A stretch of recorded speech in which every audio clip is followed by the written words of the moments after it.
Welcome back to the studio, everyone. Today, we're going to talk about leather awls. We're going to take a look at what they're generally used for in leather crafting. We're going to check out a few of the different types and styles, and so you understand the variations and which one may help you depending on what you're trying to do. And then we'll give you some selection tips when you're trying to buy one, things to keep in mind. So with that, let's dive right in.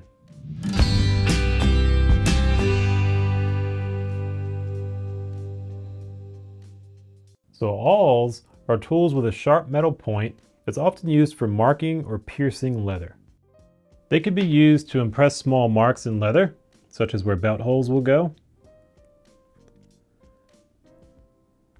It's very easy to do that.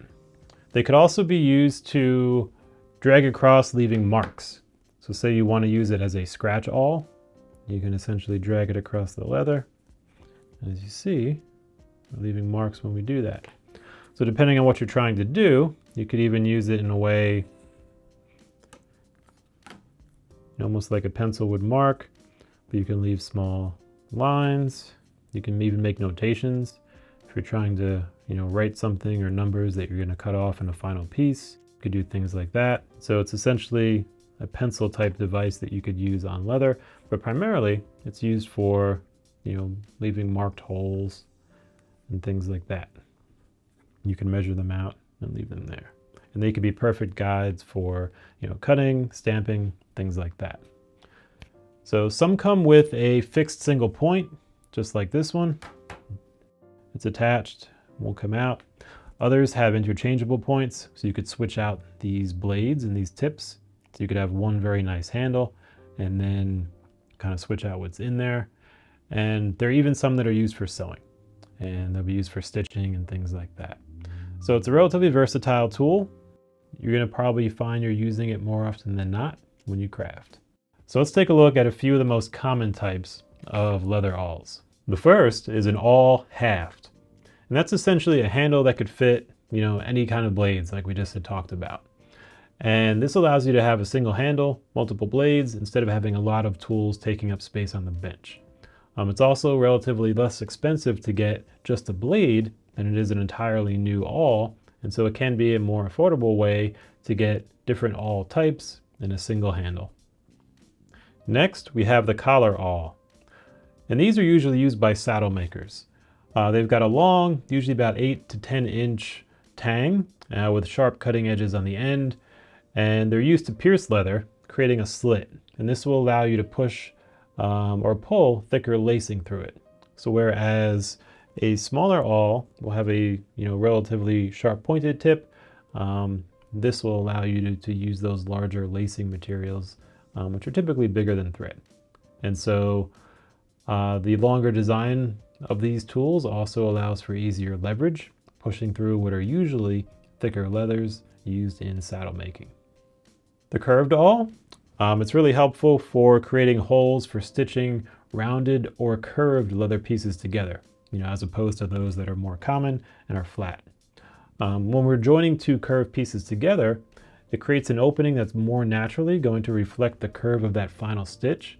And that's going to make that stitching tighter overall because you've got that, closer joining of those curved pieces, and because that hole is going to mirror that curve in the end.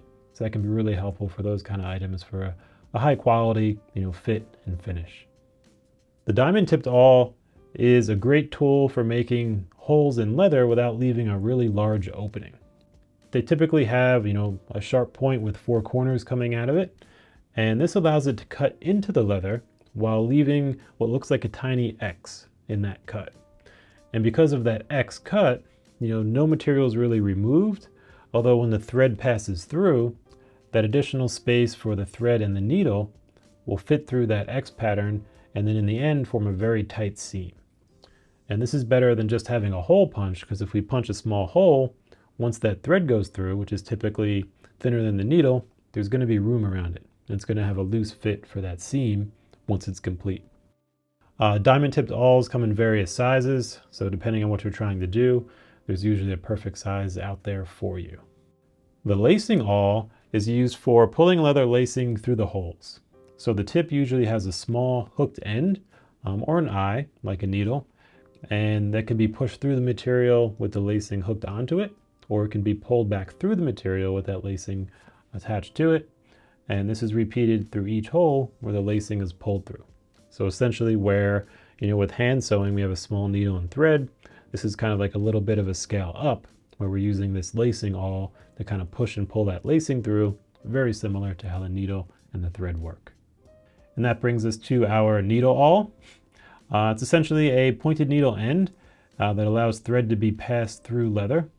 And it's also usually comes with a place to put thread on it or around it. So it's almost like there's a bobbin in there, and it becomes a very large manual, sewing needle. They're pretty cool. The saddler's harness awl usually comes in an elongated diamond shape, and it's used by saddle makers to help make holes in thicker pieces of leather that they're going to use to sew or stitch together. It works very similar to the typical diamond awl, although this is a little bit larger and wider, just to be able to work with those heavier, thicker leathers that are often used in saddle making.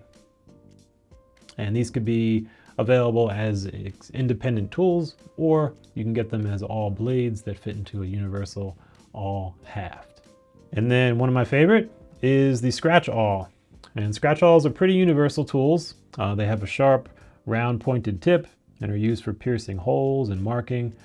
They come in all kinds of sizes, and they can be really helpful for, stitching, stitching hole placement and all kinds of things. I use it for even just marking notations on the leather that may get cut off later on, or even in replacement of a pencil or pen sometimes, just because once it's in the material, it becomes very easy to work with those markings.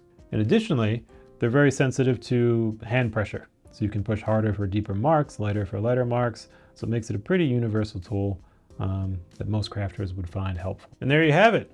That is all you need to know how to do it. Come on, about awls.